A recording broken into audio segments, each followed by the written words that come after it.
करता है, स्पर्श का भी अनुभव करता है, रूप का भी अनुभव करता है, रस का भी अनुभव करता है और गंध का भी अनुभव करता है और फिर उनसे असंग भी रहता है।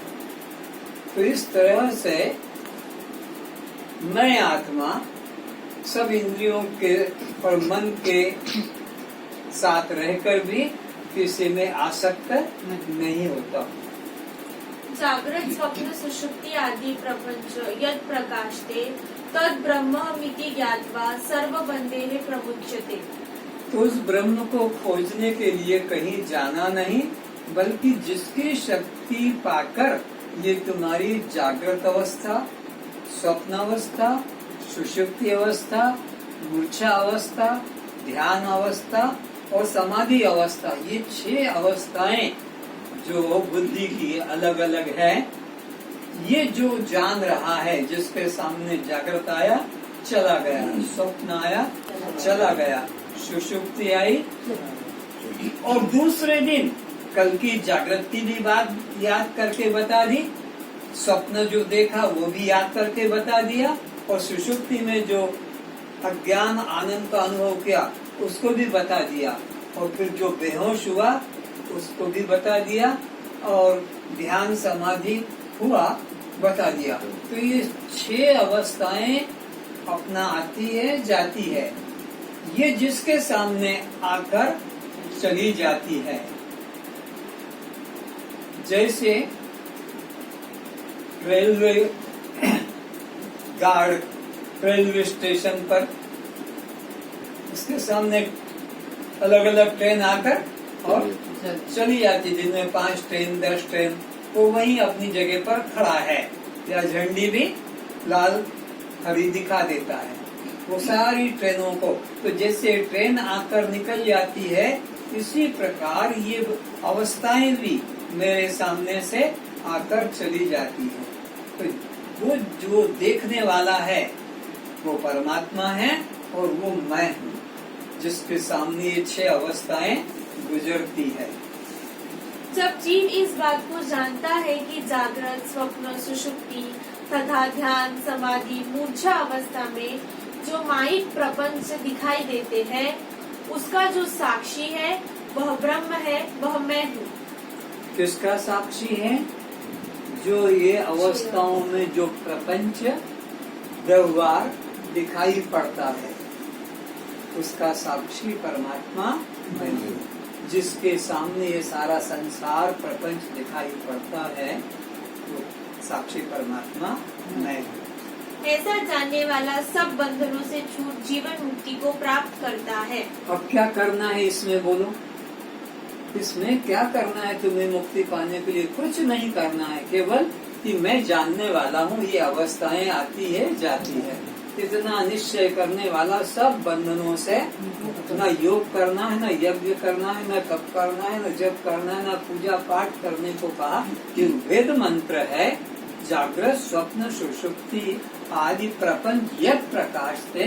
अब ये वेद मंत्र है, कोई व्यक्ति का कहने का अपना विचार नहीं है। क्या है?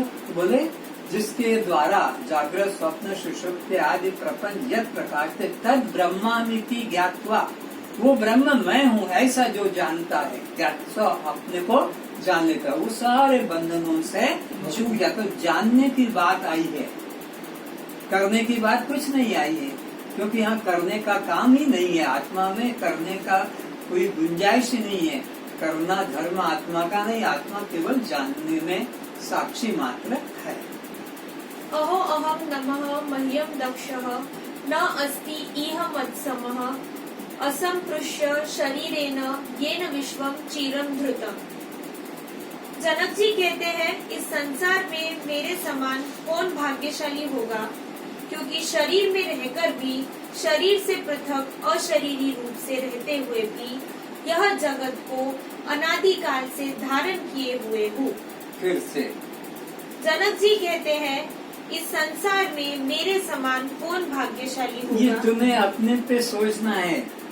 जब जनक जी की बात आती है तो अपने पे सोचो कि ये हमारा अनुभव ऐसा होना चाहिए।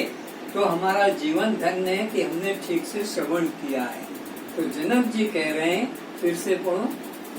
जनक जी कहते हैं, इस संसार में मेरे समान कौन भाग्यशाली होगा। क्यों क्यों क्यों भाग्यशाली अपने को बता रहे हैं, आगे बता रहे हैं। क्योंकि शरीर में रहकर भी शरीर से पृथक अशरीरी, ये शरीर में रहते हुए अपना ये सब माता पिता से उत्पन्न शरीर के अंदर है जन्म से, लेकिन अब गुरु के द्वारा क्या पता लगा कि मैं शरीर से अलग हूँ। शरीर में रहते हुए भी मैं शरीर से अलग हूँ। अशरीरी रूप से रहते हुए भी यह जगत को अनादि काल से धारण किए हुए हूँ। और फिर अशरीरी रहते हुए भी, निराकार रहते हुए भी सारे साकार संसार को मैंने धारण किया है। ये और महान आश्चर्य की बात है कि मैं अशरीरी रहते हुए भी सबको मैं धारण किए हुए। फिर भी मुझ में किसी प्रकार का विकार या थकावट नहीं। मेरा मुझे ही नमस्कार है। कर्मों के फलों में मेरी स्पृहा नहीं है, इसलिए मुझे कर्म लिप्त नहीं करते। तो कर्म में जिनकी आसक्ति होती है उनको कर्म बांधते कि इसके बिना मैं नहीं रह सकूंगा, ये तो मुझे होना ही चाहिए, ये तो मैं इसके बिना जी नहीं सकूंगा। तो ऐसी मेरी किसी कर्म में स्पृहा नहीं, तो कर्म करने से भी मुझे बंधन नहीं होते। बंधन किसको होते हैं? जिसकी कर्म में आसक्ति होती है। मेरे को किसी कर्म में आसक्ति नहीं, क्योंकि मैं पूर्ण हूँ, कोई कमी नहीं है। तो मैं किसकी वासना करूँ, किसकी कामना करूँ, किसकी इच्छा करूँ? इच्छा कामना स्पृहा किसको होगी? जिसमें अपने में अपूर्णता का बोध होगा।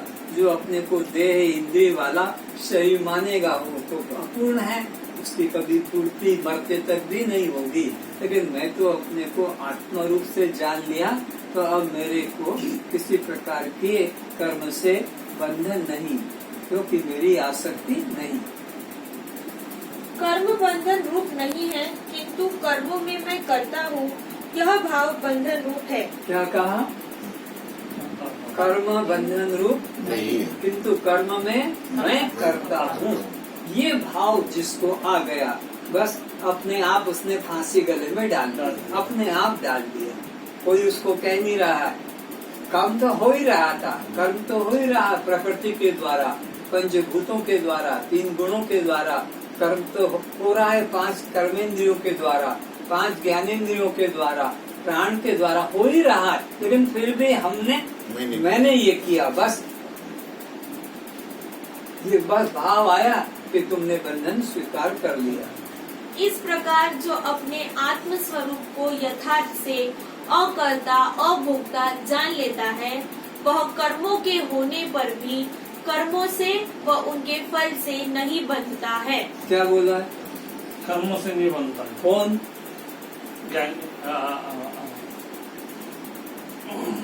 जो अपने आत्म स्वरूप जो अपने आत्म स्वरूप का ऐसा जान लेता है, वो कर्म करते हुए भी कर्म के बंधन में नहीं आता। फिर पढ़ो उसी बात। इस प्रकार जो अपने आत्म स्वरूप को यथार्थ से अकर्ता अभोक्ता जान लेता है। कैसा जानता है? अकर्ता और अभोक्ता। किसको? अपने स्वरूप को, कि न मैं करता न मैं भोक्ता। ऐसा दृढ़ जिसने भाव कर लिया, वो तो जीवन मुक्त हो जाता है। वह कर्मों के होने पर भी कर्मों से व उनके फल से नहीं बंधता है। तो कर्म और कर्म का फल जो भी हो, अच्छा बुरा, पुण्य पाप स्वर्ग नरक, उससे वो बंधन में नहीं आता। अगर आता होता तो हनुमान को तो कितना पाप लगता। क्यों? लाखों लोगों को मारा, ब्राह्मण को मारा, उसके बेटे को मारा, पगड़ी को मारा, कितनों को मारा। अर्जुन ने कितनों को मारा, उसको तो कितना पाप लगता। और मरवाने वाले कृष्ण को भी पाप लगता, राम को भी। लेकिन किसी को भी नरक की सजा कहीं पर शास्त्र में नहीं लिखी, कि किसी को पाप का भागी भी शास्त्र में नहीं बताया। इतना होने पर भी, और हम लोगों को 84 का चक्कर लग रहा है। ये क्या मामला? अभी विचारे कि ये जीव को 84 लाख का चक्कर क्यों पड़ता है? क्यों दुख उठाना पड़ता? और ये बड़े बड़े योद्धाओं को, बड़े बड़े महापुरुषों को इतना इतना युद्ध करके काटने मारने पर भी किंचित भी पाप नहीं लगा, क्योंकि उनके अंदर किसी प्रकार के कर्तापन का अभिमान नहीं था।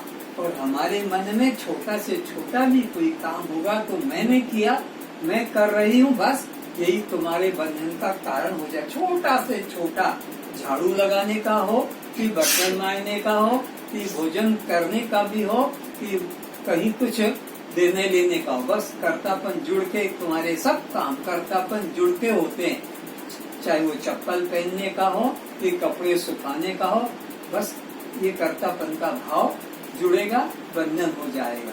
तो इतना युद्ध हुआ राम के द्वारा, कृष्ण के द्वारा, और इतनी इतनी हत्याएं हुई, लेकिन उनको बंधन क्यों नहीं हुआ?